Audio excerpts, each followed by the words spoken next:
안녕하십니까. 오늘은 요한복음 제36강을 공부합니다.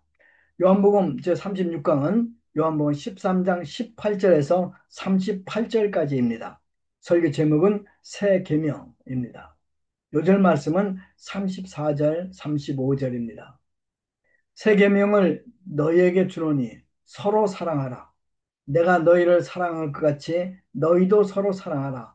너희가 서로 사랑하면 이로써 모든 사람이 너희가 내 제자인 줄 알리라. 제가 잘 아는 이성근 목사님이라는 목사님이 계십니다. 이분은 뼈대 있는 유학자 집안의 장손이었습니다. 그런데 그가 중학교 때 예수님을 영접합니다. 그의 할아버지는 장손이 크리스찬이 됐다 하는 것을 도저히 받아들일 수가 없었습니다. 결국 장손 이성근을 집에서 내쫓아 버립니다. 말 그대로 이성근 목사님은 문중에서 파문을 당합니다. 그때부터 이성근 목사님은 과외 알바를 하고 이 친구 저 친구 집에서 지냅니다. 한참 클 때 잘 못 먹어서 그런지 이성근 목사님 키가 상당히 작습니다. 그런데 놀라운 것은 이성훈 목사님은 한 달에 한 번은 반드시 고기를 사들고 할아버지를 찾아가 인사했다는 것입니다. 그리고 이렇게 말을 합니다. 할아버지, 돌아가시면 저는 할아버지 제사를 드리지 않을 것입니다. 그래서 이렇게 살아계실 때 섬기는 것입니다. 할아버지가 이성근 목사 이 장손을 욕을 진탕합니다. 그 욕을 진탕 얻어먹고 돌아옵니다. 그런데도 매달 한 번은 반드시 고기를 사들고 할아버지를 찾아가서 인사를 했습니다. 그렇게 수년이 흐릅니다. 어느 날 할아버지가 결국 돌아가십니다. 할아버지 장례식이 끝나고 모든 문중들이 모였습니다. 그리고 드디어 할아버지가 쓰신 유언장이 공개됩니다. 이 유언장에는 딱 한 문장이 쓰여져 있었습니다. 앞으로 우리 문중의 모든 결정권은 장손 이성근에게 준다. 모두 놀랐습니다. 잠시 동안 침묵이 흐릅니다. 그리고 장손 이성근 목사님이 일어나 말을 합니다. 우리 문중 사람들은 다음 주부터 다 교회를 다닙니다. 그러자 작은 아버지가 뻘떡 일어나서 화를 내면서 나가버립니다. 그런데 아버지를 비롯한 다른 사람들은 하늘 같은 할아버지 유언이기 때문에 다음 주부터 정말 교회를 나가게 되었습니다. 결국 온 식구가 예수님을 믿게 됩니다. 여러분, 궁금하시죠? 어떻게 유학자 할아버지가 이런 유언을 남겼을까요? 할아버지 유품을 정리하다 보니까 장롱 속에서 여러 번 읽은 자국이 나는 성경이 발견됩니다. 알고 보니까 할아버지가 이 장손 이성근 목사님이 믿는 그 하나님이 누군가 궁금해서 몰래 성경을 사가지고 집에서 이제 방에서 혼자 읽으시고 신자가 되신 것입니다. 오늘 주님이 주시는 세계명, 우리 주님의 유언적인 명령입니다. 세계명을 너에게 주노니 서로 사랑하라. 너희가 내가 너희를 사랑할 것 같이 너희도 서로 사랑하라. 예수님이 이 계명을 새 계명이라고 하셨는데 사실 이 사랑의 계명은 새 계명은 아닙니다. 하나님께서는 이미 구약 성경에서 네 이웃을 내 자신같이 사랑하라고 명령하셨습니다. 그런데 주님은 왜 이 계명을 새 계명이라고 부르셨을까요? 그것은 이 사랑의 계명이 예수님의 피로 성취된 새 언약 위에 주어졌기 때문입니다. 계명의 내용은 동일합니다. 그러나 이 계명의 전제 조건이 완전히 바뀌었습니다. 옛 계명 우리에게 단지 방향만 준다면 새 계명은 우리의 그것을 성취할 힘도 줍니다. 1파트 세계명을 받는 사람들 18절에서 33절까지입니다. 21절 말씀을 먼저 보겠습니다. 예수님께서 이 말씀을 하시고 심령이 괴로워 증언하여 이르시되 내가 진실로 진실로 너에게 이르노니 너희 중 하나가 나를 팔리라. 이 말을 들은 제자들 큰 쇼크를 받습니다. 제자들은 서로를 바라보면서 그 배신자 놈이 누구일까 생각을 합니다. 베드로가 요한에게 손짓해서 그 배신자가 누구인지 알아보게 합니다. 요한은 그 예수님 바로 왼쪽에 앉아 있었어요. 그래서 예수님 가슴에 기대어서 속삭이듯 물었어요. 주님, 그 배신자 놈이 누굽니까? 예수님께서 요한에게 답변을 하십니다.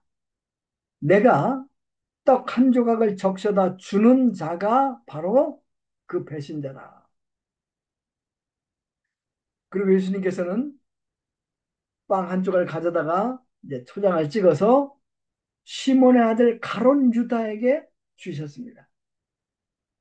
자, 요한은 이것을 보고 아, 가룟 유다가 배신자구나 하는 것을 알게 되었겠죠.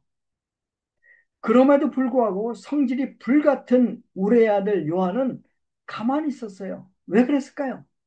또 요한은 베드로에게 그 사실을 알려주지도 않았어요. 만약 베드로가 알았다면 당장 유다를 박살냈을 것이죠. 그런데 왜 그렇게 하지 않았을까요?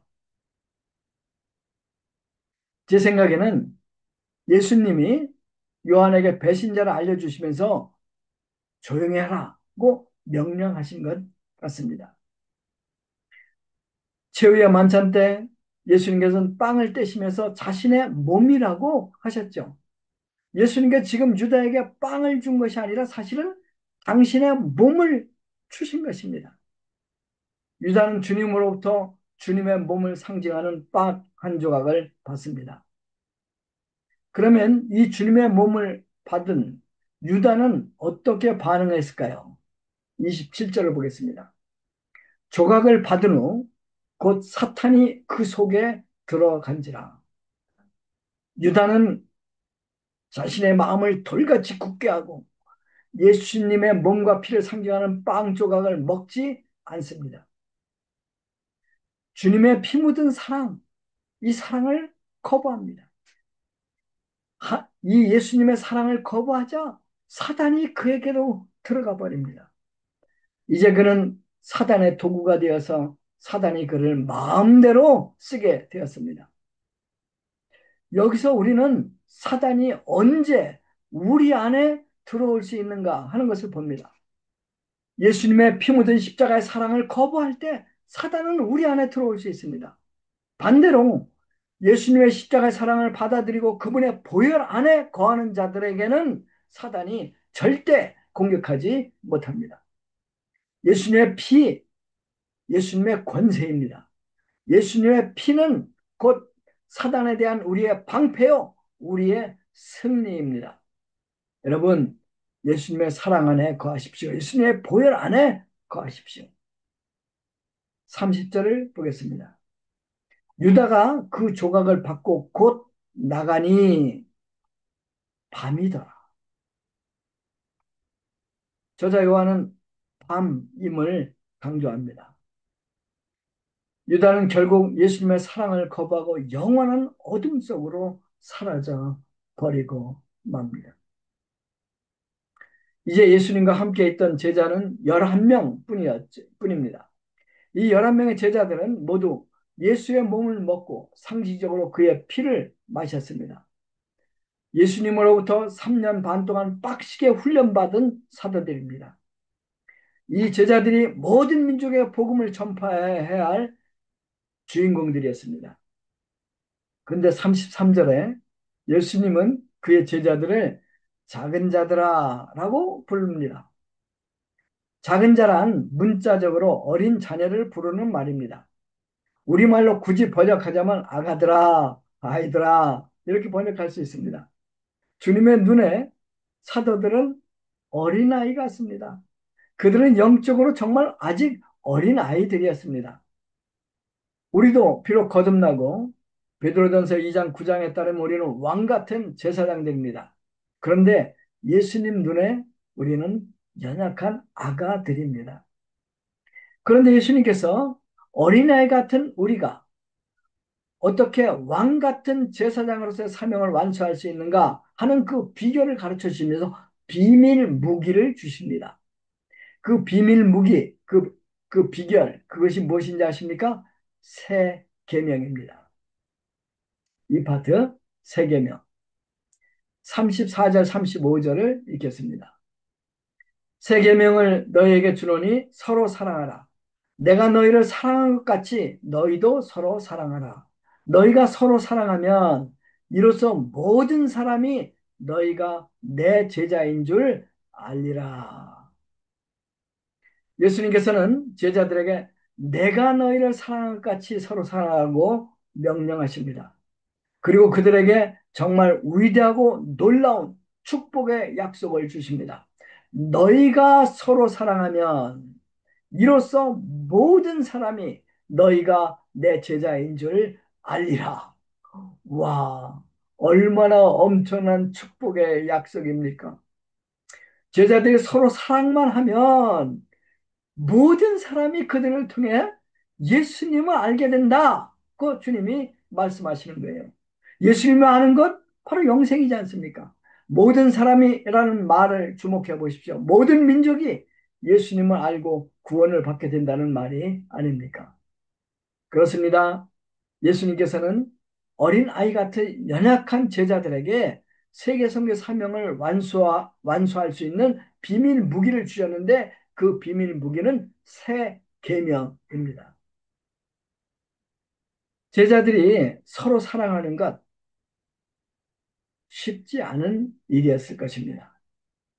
예를 들어서 열심당원 시몬과 민족의 배반자로 취급받던 세리 마태는 서로 원수였을 것입니다. 요한과 야고보는 스스로 베드로와 비교하면서 첫째 자리를 노리지 않았습니까? 그러나 이런 제자들이 이 예수님의 새 계명을 정말 마음속 깊이 받아들입니다. 베드로는 그의 첫 번째 서신에서 그리스도인들에게 이렇게 권고합니다. 무엇보다 항상 서로 사랑하라. 사랑은 많은 죄를 덮어줍니다. 우리의 아들 요한도 베드로를 사랑합니다. 그를 초대교회 지도자로 매우 존경하고 함께 동역을 합니다. 11명의 제자들 모두 형제로 하나로 뭉쳤습니다. 스테반이 죽은 후 예루살렘에서는 정말 극심한 박해가 시작이 됩니다. 많은 기독교인들은 이 박해를 견디지 못해 살아남기 위해 예루살렘을 떠났습니다. 그런데 사도들 중에서는 한 명도 예루살렘을 떠난 사람이 없었습니다. 무엇을 말해줍니까? 그들은 함께 살고 함께 죽을 준비가 되어 있었다는 말입니다. 그들은 사랑으로 죽음조차 파괴할 수 없는 성령의 그릇을 이루었습니다.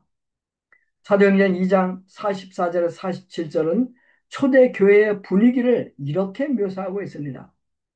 믿는 사람이 다 함께 있어 모든 물건을 서로 통용하고 또 재산과 소유를 팔아 각 사람의 필요를 따라 나눠주며 날마다 마음을 같이하여 성전에 모이기를 힘쓰고 집에서 떡을 떼며 기쁨과 순전한 마음으로 음식을 먹고 하나님을 찬미하며 또 온 백성에게 칭송을 받으니 주께서 구원받는 사람들을 날마다 더하게 하시니라. 초대교회의 가장 큰 특징, 그것은 뜨거운 형제애입니다. 우리가 사는 세상 얼마나 삭막합니까? 얼마나 잔인합니까? 사람들은 사랑을 찾아 헤매지만 이런 참 사랑은 이 세상에서 찾기는 불가능합니다. 사람들은 가장 먼저 자기를 생각합니다. 그리고 또 자기를 생각합니다. 그리고 마지막에도 결국 자기를 생각합니다. 그런데 초대교회 성도들은 먼저 예수님을 생각하고 그 다음에 다른 사람들을 생각하고 마지막으로 자기 자신을 생각을 했습니다. 그들은 한 가족처럼 서로 돌보았습니다. 특별히 연약한 과부들, 고아들을 돌봅니다.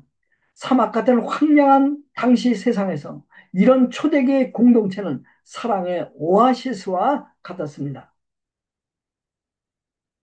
이 공동체, 사랑의 공동체는 예수님의 피가 이루어낸 기적 같은 사랑의 공동체입니다. 초대교회는 무사람들의 칭송을 받았다고 합니다. 구원받는 사람들이 날마다 더해갔다고 합니다.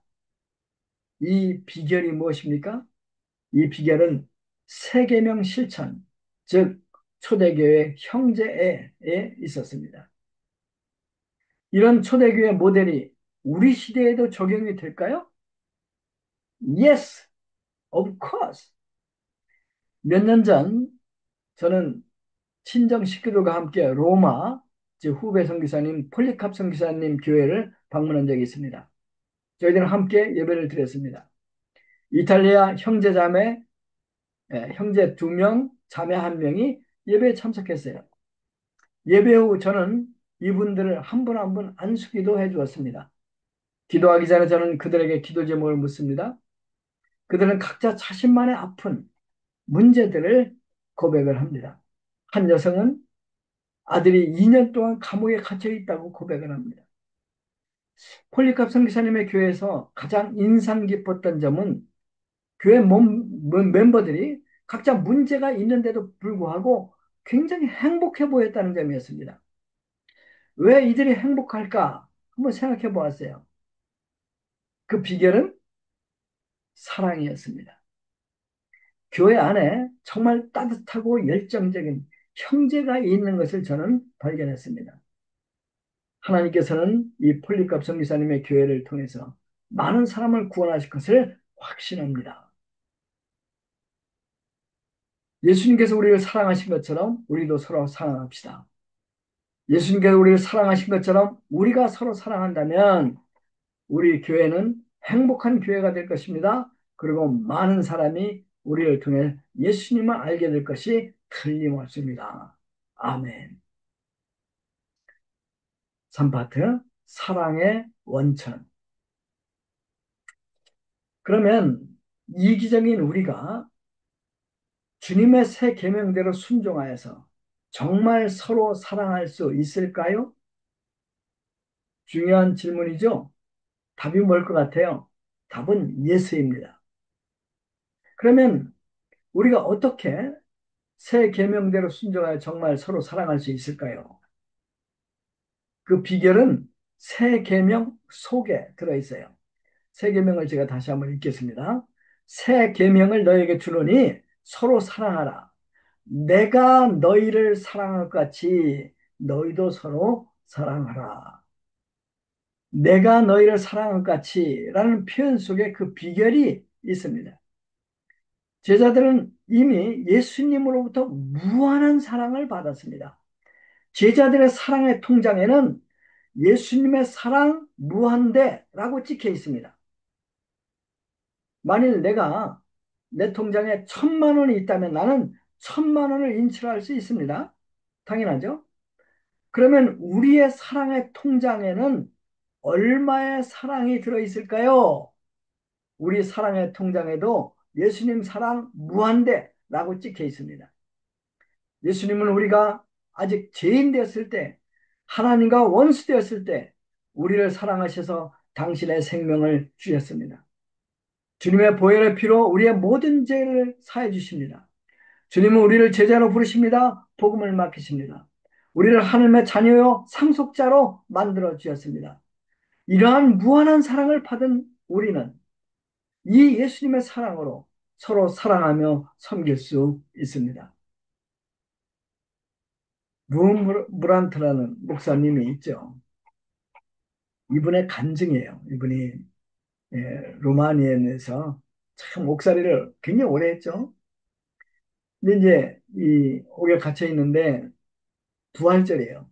누군가 은박지에 종이에 뭔가를 싸서 교도소 사후방, 부흥브란트 목사님이 갇혀 있는 방에 그 가펜코라는 형제가 몸이 아픈데 그에게 이것이 전달이 됐어요.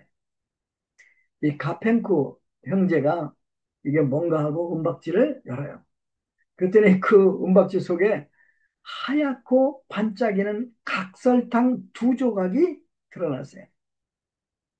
와, 수감된 사람들은 수년 동안 설탕을 구경조차 못했어요. 각설탕을 보는 순간 그들의 몸이 반응을 하기 시작합니다. 모든 시선이 가펜구와 그의 손에 들려있는 보물에 쏠려 있습니다. 그런데 이 가펜구가 이, 이 설탕을 먹지 않고 다시 은박지에 쌉니다. 그리고 이렇게 말을 해요. 아직 이 설탕을 먹지 않겠습니다. 오늘 중에 나보다 더 아픈 사람이 나올 수 있지 않겠습니까? 그 사람을 위해 제가 보관하겠습니다. 며칠 후 무음브라트 목사가 열이 오르고 너무 쇠약해졌습니다. 은박지에 쌓인 설탕은 이제 그에게 전달됩니다. 가펜쿠가 이것을 드세요. 이렇게 말을 합니다.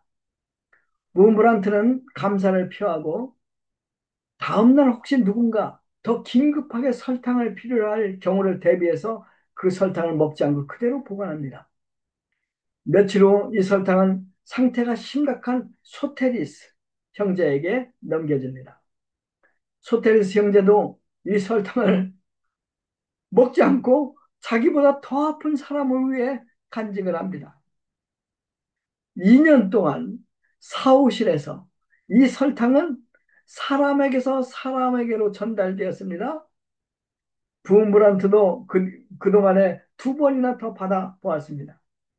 그런데 기적이 일어나는데 그 기적은 아픈 사람들이 다른 사람들을 위해 설탕을 남겨두면 신기하게 다시 건강해졌다는 사실입니다. 사랑하는 성도 여러분, 예수님의 사랑하라는 계명은 그 자체로 계명을 성취하실 힘을 가지고 있습니다. 왜냐? 예수님께서 우리를 무한히 사랑하셨기 때문입니다. 하나님께서 우리 한 사람 한 사람을 사랑의 사도로 만들어 주시기를 간절히 기도합니다. 아멘. 예수님, 감사합니다. 저희들을 절대적으로 사랑하시고 저희들 사랑의 통증에 무한한 사랑을 부어주신 것을 감사합니다. 이 사랑으로 저희들이 제 이웃을 우리 몸같이 사랑하기를 원합니다. 형제를 뜨겁게 사랑하기를 원합니다. 저희 교회가 서로 뜨겁게 사랑하는 교회가 되기를 원합니다. 주님 도와주십시오. 예수님의 이름으로 기도했습니다. 아멘.